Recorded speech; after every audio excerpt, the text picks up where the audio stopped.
What is going on, Ada Nation? Welcome to Dapp Central. I'm your host here, Fareed, and as always, we're going to be breaking down all of the latest news pieces and highlights going on in the Cardano ecosystem.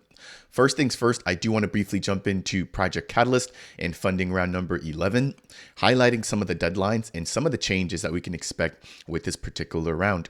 Moving over, I want to jump into Cornucopias, which continues to release build after build, with their latest one dubbed the Sunrise Social. So I want to review all of the features and updates coming out as a part of this latest build, as well as a brand new listing on a top Ethereum DEX. So make sure to go ahead and stay tuned for that. Moving over, I want to jump into World Mobile.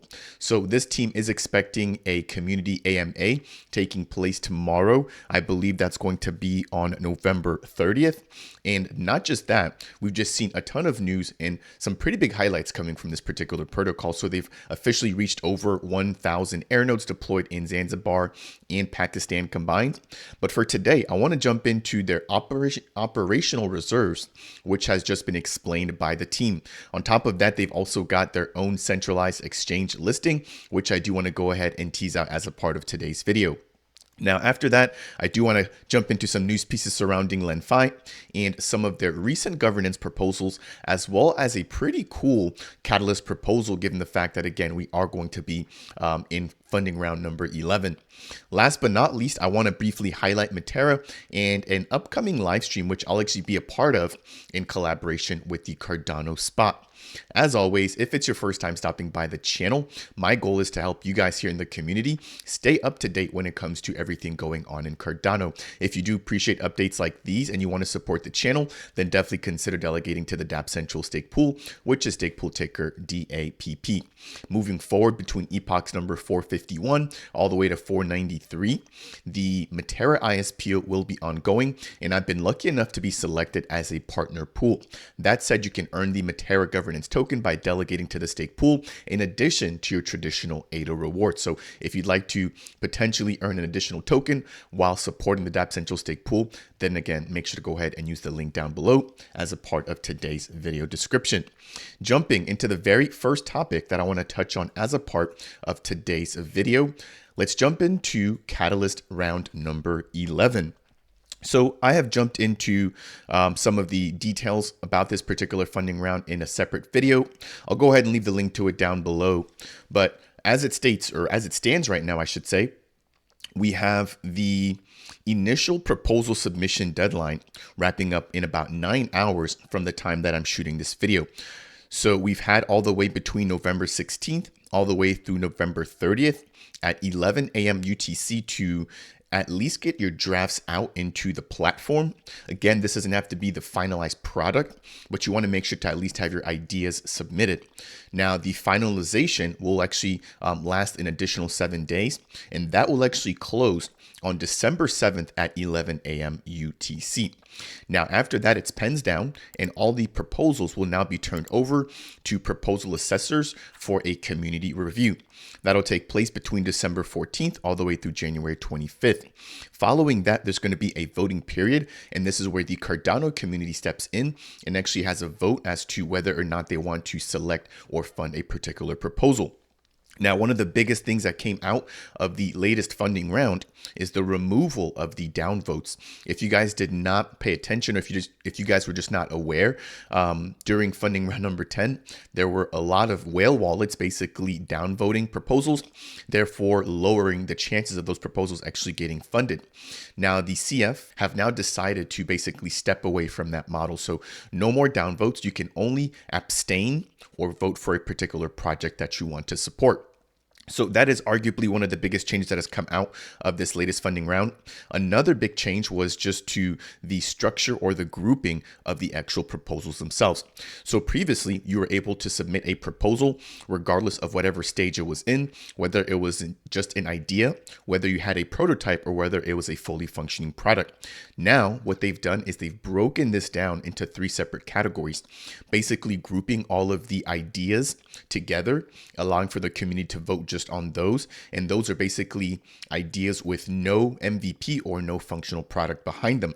Next, we've got the solutions or potential MVPs, which have a little bit of a functional product to actually show. And then the last category is the actual full-fledged products themselves that are looking to iterate on top of something that is already live. This, I think, is going to be a huge update, again, kind of separating the projects out and putting them in different baskets, because again, what we saw as a part of the latest round was that some of the biggest builders that already have protocols launched on the Cardano mainnet did receive quite a bit of funding. Now, if all of that funding was geared towards existing builders, that would actually take away from anybody who has an idea or a potential MVP. So this was the second biggest change that I actually also agreed with when it comes to Project Catalyst funding round number 11. Now, after the 25th, or excuse me, after the 8th of February, once the voting period closes down, we're expecting the voting results to come in somewhere around February 15th. And then beginning in March, we're going to see some of the projects actually being onboarded. Now, the onboarding process is actually ongoing right now for all the winners as a part of funding round number 10. So I wanted to kick things off there with a brief review, again, of just where things stand with Project Catalyst funding round number 11.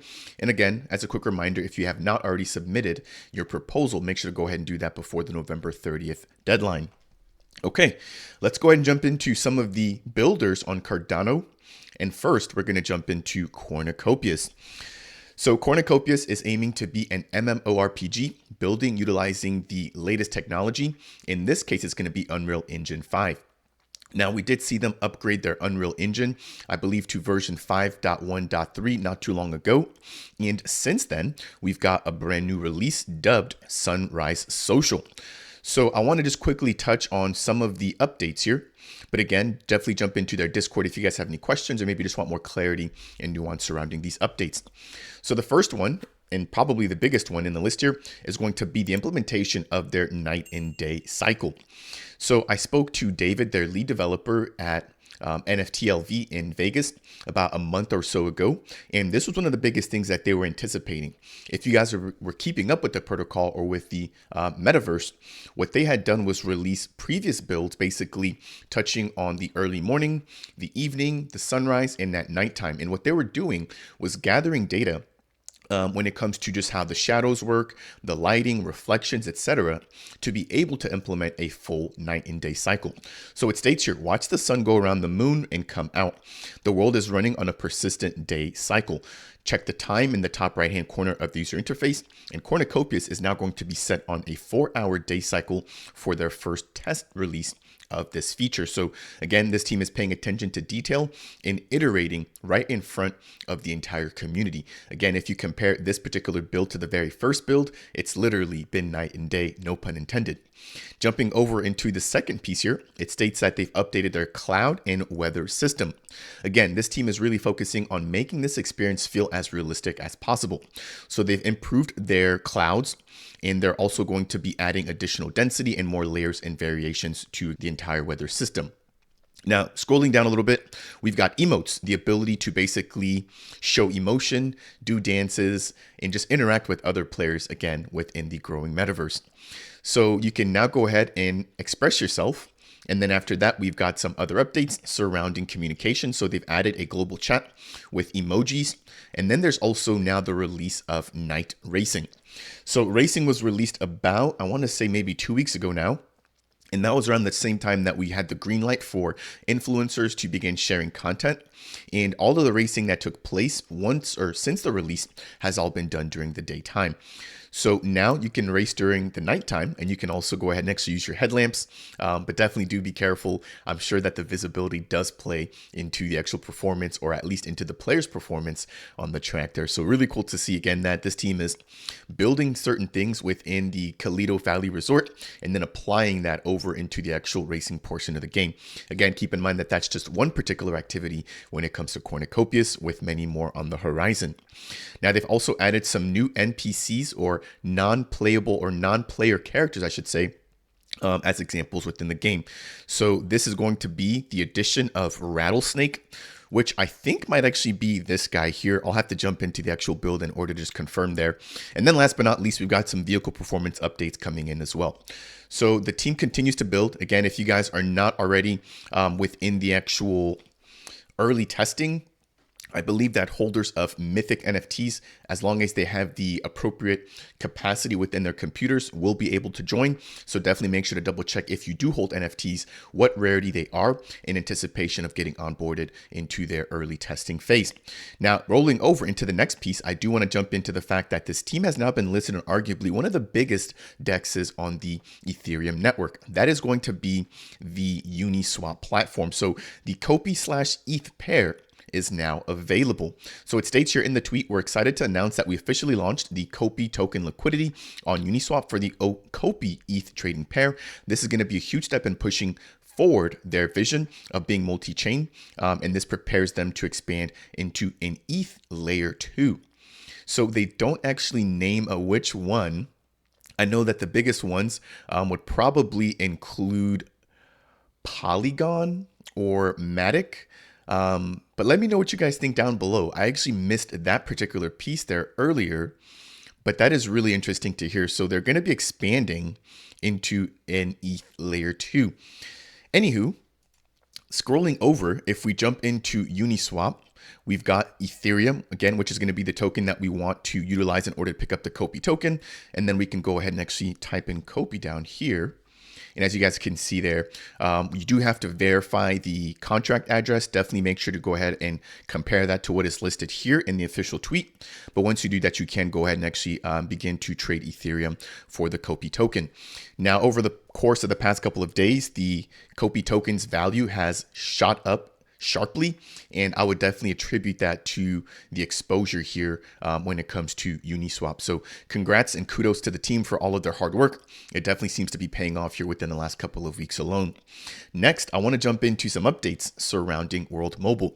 Now, before I do that, if you guys are enjoying today's video, I would appreciate you if you could tap that like button. Not only does it help to get this content out to other members within the growing Cardano community, it also lets YouTube algorithm know that I'm doing a great job, and I definitely do appreciate you taking the time to go ahead and do that. Now, moving over into World Mobile. So recently we did see the fact that Josh Watkins, who's going to be Mickey's brother, had actually resigned from his role as CIO. I broke that down in my latest Cardano scoop, and that he'd be moving over to focus on his own venture, which is called Minutes Network. Now, over the course of the past couple of days, the price action on the World Mobile token has been decreasing. And I want to be clear to state that the team has been fully transparent in showing that all of their wallets, which are trackable on chain, have not actually been selling any of the WMT tokens, and neither has Josh with his recent resignation. Now, that said, there's been a lot of community concern about the actual valuation of the token, and the team has been nice enough, again, to be transparent and forthcoming as to the actual situation. And what they release here is going to be the fact that they have an operational reserve for instances like this in order to make sure that the token is still liquid and that there's enough liquidity on markets in order to facilitate swapping in and out of the WMT or the native governance token. So it states here, World Mobile, or the World Mobile Operational Reserve, is a strategic fund that supports the development and the launch of the World Mobile Network and its utility token ecosystem. The operational reserve is allocated according to the needs and goals of the project at different stages of its evolution. Now, the initial plan was to start using the reserve 6 months after the token generation event or the launch of the WMT token, but the actual allocation began more than 18 months later, demonstrating the team's prudent and responsible management of the reserves. Again, them being completely forthcoming and honest about the entire situation. And yes, them actually not having to touch the reserve allocation until 18 months out, as opposed to 6 months, as they initially planned, I think does actually show the fact that they were managing their assets and their liquidity well. Now, what they mention here is that given the recent swing in price, that they will be making sure to add additional liquidity to platforms that definitely need it. And of course, right now, given the fact that a lot of the trading volume is happening within the Cardano ecosystem, we could see liquidity being added to different exchanges or different dexes in order to make sure, again, that the token is liquid. Now, keep in mind that the World Mobile team has expanded over into Ethereum as well as BNB, and that was done about a month or two ago. So we may potentially see liquidity added into those networks as well. Now, moving forward, they would like to clarify that the co-founders' tokens are still locked and that they can be verified on chain. World Mobile has not sold any tokens on any decentralized or centralized exchanges. And again, the wallets that some of the community members have had questioned, which trade multiple Cardano native tokens, have no affiliation with the World Mobile team. Now, I do want to just quickly highlight one section up here, which talks about the fact that they are getting ready to set aside some tokens from the reserve for upcoming exchange listings.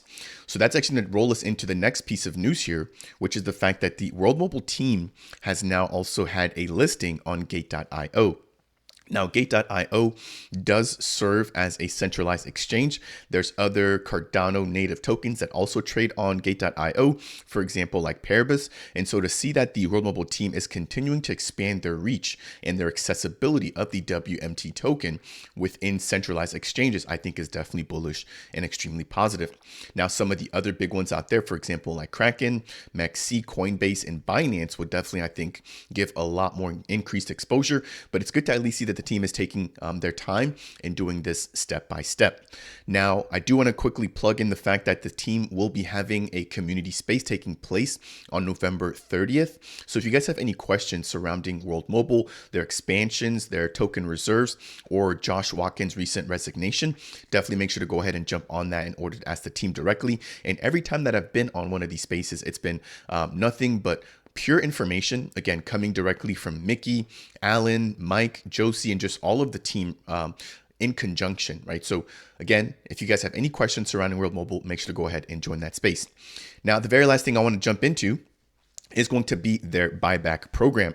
So the team is purchasing their own token on the open market in order to obviously keep the price up, but then also to reward and redistribute that amongst Earth node operators and World Mobile token stakers. As it stands right now, I believe this has actually been the biggest buyback that we've seen to date, with over 33,000 WMT being purchased on the 28th of November. That translates to a little bit over $4,200 US, with a total buyback balance now sitting at over 452,000 WMT, which translates over to about $56,000 US. So that will actually do it there for updates surrounding World Mobile. Next, I want to jump into Lenfi. So Lenfi, previously known as AADA, is a lending and borrowing protocol building on Cardano. And I want to quickly highlight some of their recent governance results. So if you do hold the Lenfi token, which is their governance token, you have the ability to vote on their on-chain polls utilizing their in-house governance portal. That said, what we recently saw was the addition for proposals surrounding Optum, which is a bond platform, as well as USDM, which is a stablecoin launching on Cardano. Now, one thing to note here before I jump into the actual results is the fact that the team was actually proactive, or at least the community was proactive in asking to list USDM as a borrowable asset. USDM is going to be coming online on December 19th. And in anticipation of that, the team has asked the community, which has voted yes, as to whether or not they want to see it as a borrowable asset. So that is the second vote that is listed there in the middle. What I would also like to see is USDM being added as a collateral asset, which means that you can take your USDM and actually use that to borrow against it in order to take out a loan. Now, moving over into Optum, it states that they're going to be a financial platform that enables broad access to yield generation products such as liquidity bonds and strategy vaults. Now, what we saw with this was the proposal to add it as a collateral asset and a borrowable asset, both of which passed. So all three votes passing, showing that the community is definitely bullish in terms of these particular assets. Now, moving over, because it is funding round number 11, we have the Lenfi team, right, which has now written up a proposal to build out a software development kit. Now, given the fact that they are number one in terms of TVL when it comes to lending and borrowing on Cardano, I think that this is actually putting them in a really good position to help other liquidity protocols or other lending and borrowing platforms utilize what they've already built with their SDK in order to save them time, to be more efficient, as well as save cost or money. So interesting to see here, especially with Lenfi V2 right around the corner, which is going to be adding on top of their peer-to-peer lending, peer-to-pool lending. So what that basically means is that you no longer have to wait for a third party on the other end in order to be able to approve or deny your particular loan. As long as there's an available pool, you can go ahead and check out the variable interest rate and then go ahead and actually execute a loan as long as you've got the required amount of collateral. That will do it there for updates surrounding Lenfi. The very last thing I want to jump into as a part of today's video is going to be the fact that the Metera team, which just had their ISPO kick off, will be having what they call the IS Power of Metera Protocol and Partners.